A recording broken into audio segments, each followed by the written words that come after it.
In 1996, a volunteer conservator discovered a fragment of a human arm bone on the banks of the Tollense River in northern Germany.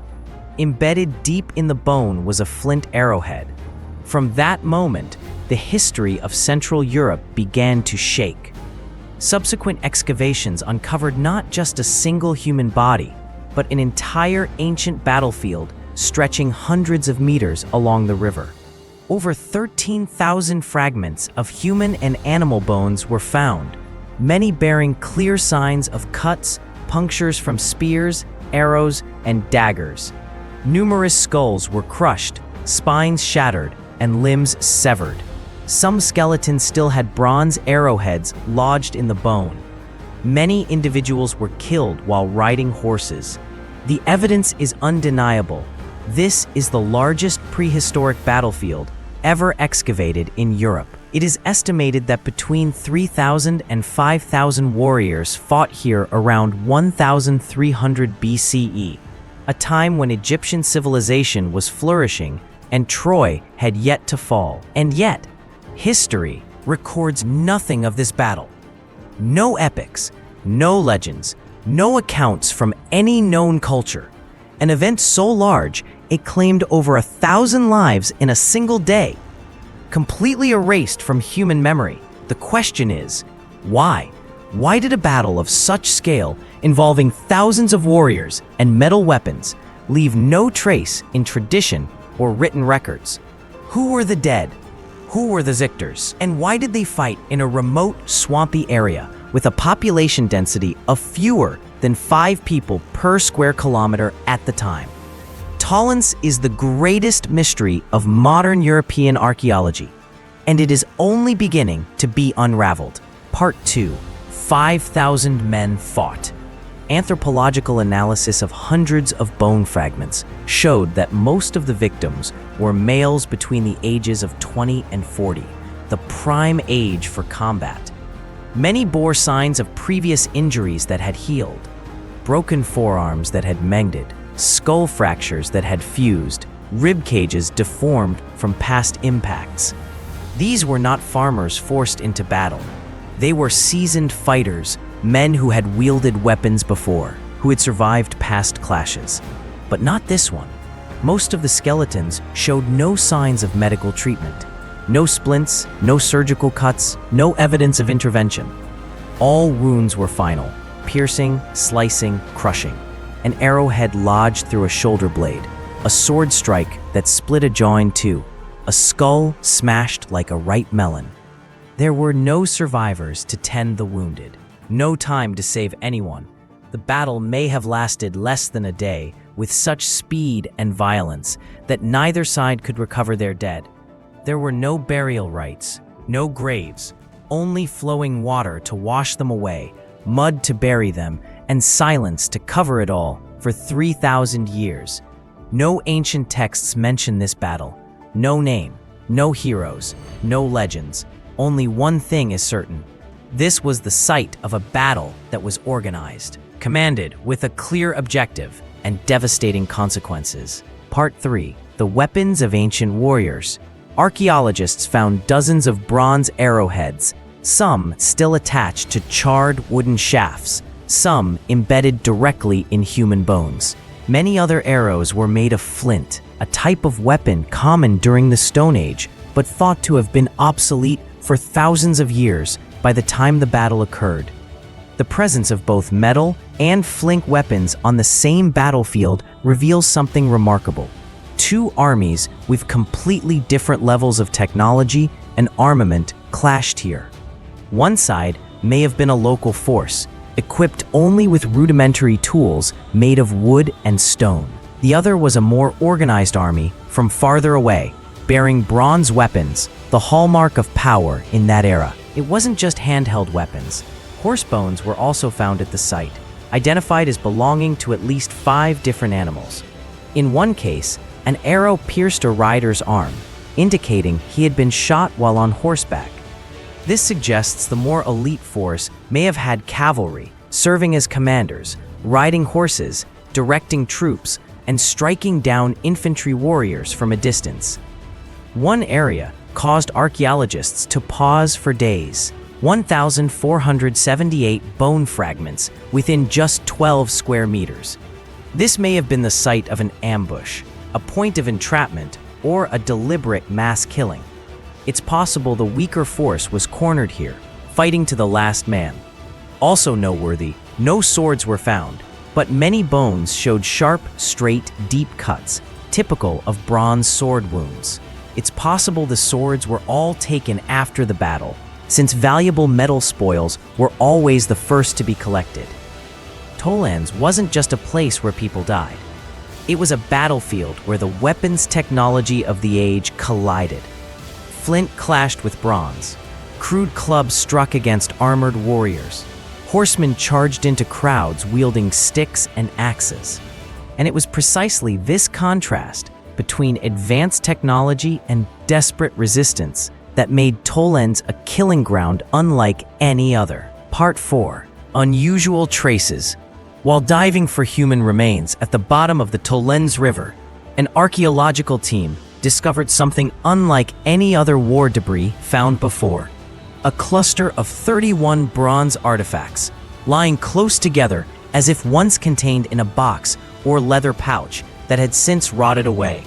Inside this ancient kit was a miniature world, curved blade knives, intricately carved awls, a chisel showing signs of long-term use, and coiled bronze tubes. Scattered among them were tiny bronze fragments, possibly scrap or primitive currency.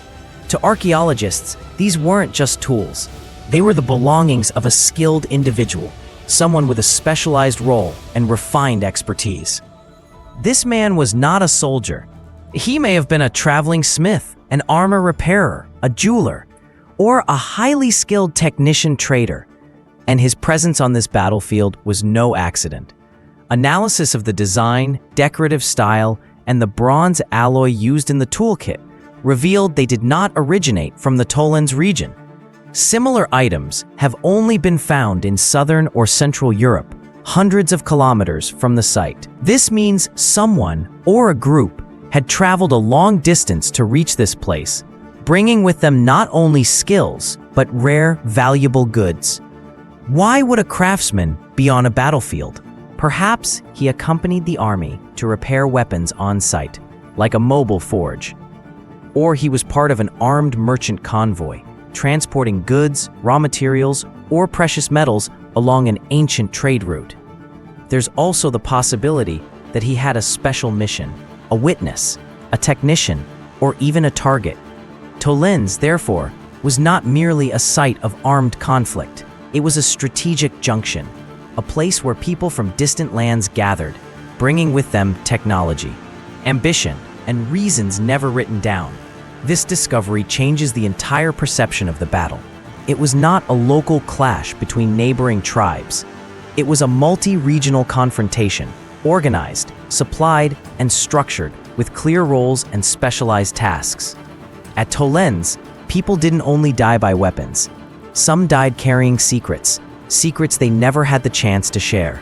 Part 5. The DNA of the dead.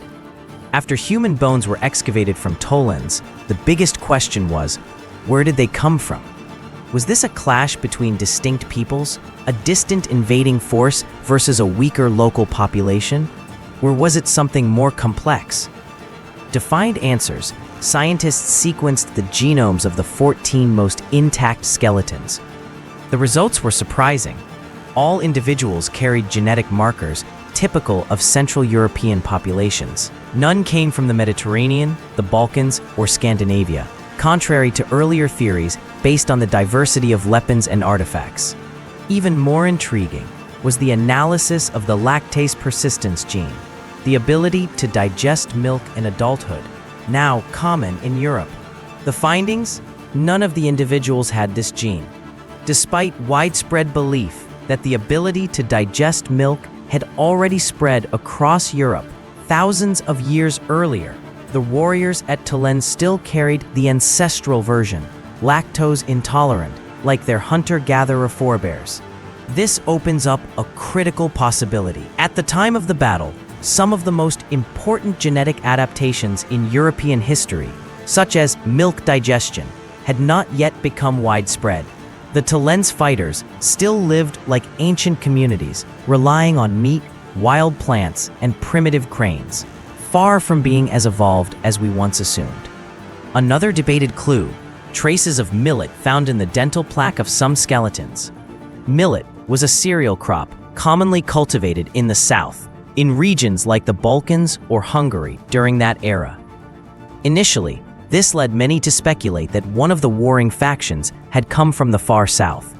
However, later studies refuted this idea, suggesting that millet had been imported and was already scattered throughout Central Europe. Taken together, there is no evidence that the Tollense battle was a confrontation between natives and outsiders. On the contrary, it was a war between communities of shared origin. They may have traded with one another, shared cultural traditions, and even been distant kin. Part 6. Why did they fight? Tollense wasn't a place where someone stumbled into and started a random brawl.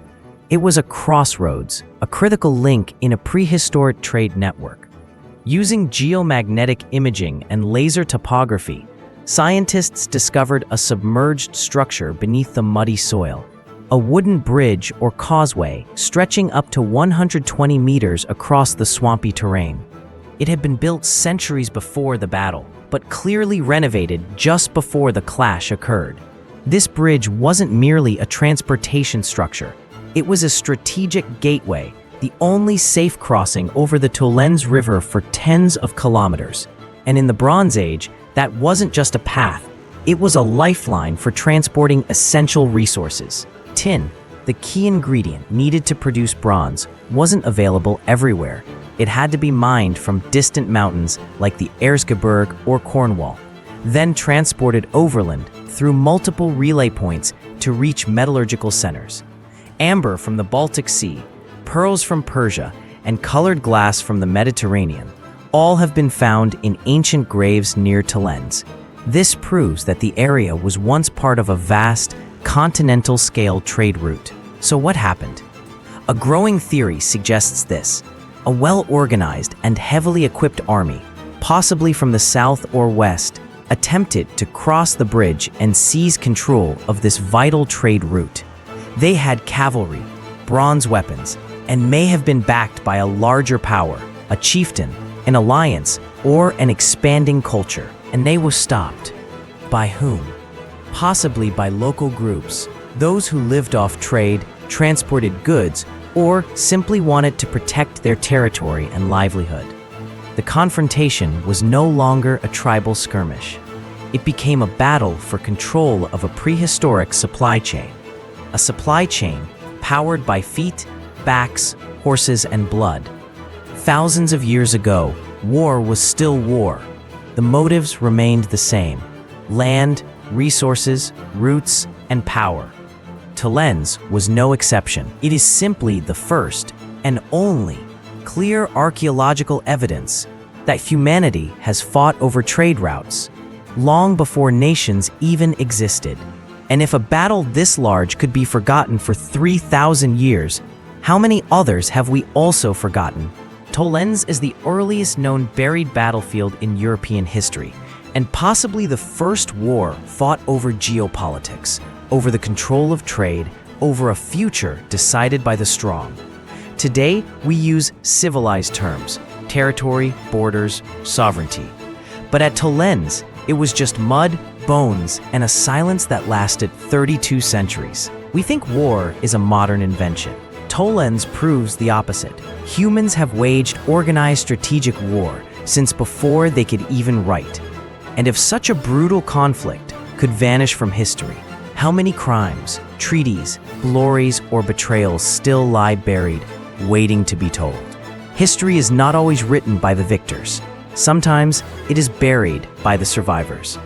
If you believe there is value in telling the stories that were never told, of people, civilizations, and battles the world has forgotten, subscribe to the channel now, because the past never truly sleeps, and we are still living in the long shadow of wars older than nations themselves.